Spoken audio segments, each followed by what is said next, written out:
कि कोई भी काम कठिन नहीं होता है, लेकिन आपकी इच्छा शक्ति होनी चाहिए।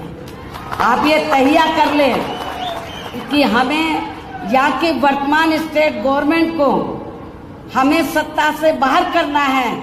जो ये सपना देख रहे हैं कि हम बाबा साहब का संविधान बदल देंगे, आप लोगों को संविधान, आप लोगों को इस लायक उनको नहीं छोड़ना कि वो संविधान बदलने के लायक हो।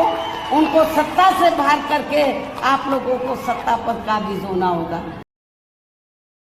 आदरणीय बहन कुमारी मायावती जी करने जा रही हैं कुछ बड़ा काम। जिस तरीके से आदरणीय बहन कुमारी मायावती जी इस समय एक्शन में हैं, उससे ऐसा माना जा रहा है कि आदरणीय बहन कुमारी मायावती जी बहुत जल्द यूपी के अंदर बहुत उलटफेर करने वाली हैं। जिस तरीके से आदरणीय बहन कुमारी मायावती जी ने प्रत्याशी घोषित किए हैं लोकसभा चुनाव के लिए, तो उनसे ऐसा माना जा रहा है कि उनकी जीत पक्की है। जिस तरीके से मजबूत प्रत्याशी आदरणीय बहन कुमारी मायावती जी ने उत्तर प्रदेश लोकसभा सीट के लिए उतारे हैं, उनसे ऐसा माना जा रहा है कि बीजेपी और इंडिया अलायंस के प्रत्याशियों को निश्चित हार मिल जाएगी और आदरणीय बहन कुमारी मायावती जी के प्रत्याशी जो उतारे हैं आदरणीय बहन कुमारी मायावती जी ने, वो बहुत ही आसानी से जीत जाएंगे। जिस तरीके से आदरणीय बहन कुमारी मायावती जी ने बिजनौर सीट से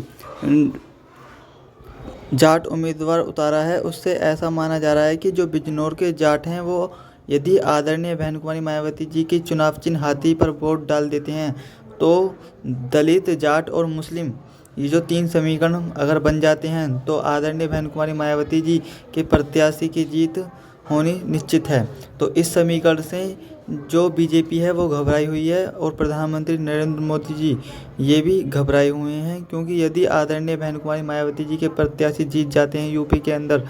तो ये 80 की 80 जो लोकसभा की सीट हैं उनमें से माना यह जा रहा है कि 70 लोकसभा सीटों पर आदरणीय बहन कुमारी मायावती जी के उम्मीदवार जीत सकते हैं, जिस तरीके से उन्होंने प्रत्याशी उतारे हैं। लेकिन यह भी माना जा रहा है कि यदि आदरणीय बहन कुमारी मायावती जी इंडिया अलायंस के साथ गठबंधन कर लेती तो ये 70 की जगह 80 का आंकड़ा भी हो सकता था, यानी कि उत्तर प्रदेश की 80 की 80 लोकसभा सीटें आदरणीय बहन कुमारी मायावती जी और इंडिया अलायंस जीत जाता। फिर बीजेपी की हार निश्चित थी, लेकिन अभी गठबंधन नहीं है तो आदरणीय बहन कुमारी मायावती जी को उत्तर प्रदेश में 80 लोकसभा सीटों में से अनुमान लगाया जा रहा है कि 70 लोकसभा सीटें आदरणीय बहन कुमारी मायावती जी जीत सकती हैं। लेकिन यदि ये गठबंधन हो जाता तो बीजेपी की हार निश्चित थी, लेकिन अभी माना यह जा रहा है कि 10 सीटें बीजेपी जीत सकती है और आदरणीय बहन कुमारी मायावती जी की पार्टी 70 सीटें जीत सकती है। जिस तरीके से आदरणीय बहन कुमारी मायावती जी ने उम्मीदवार उतारे हैं और इंडिया अलायंस के चांस अभी ज़्यादा नहीं है, क्योंकि इंडिया अलायंस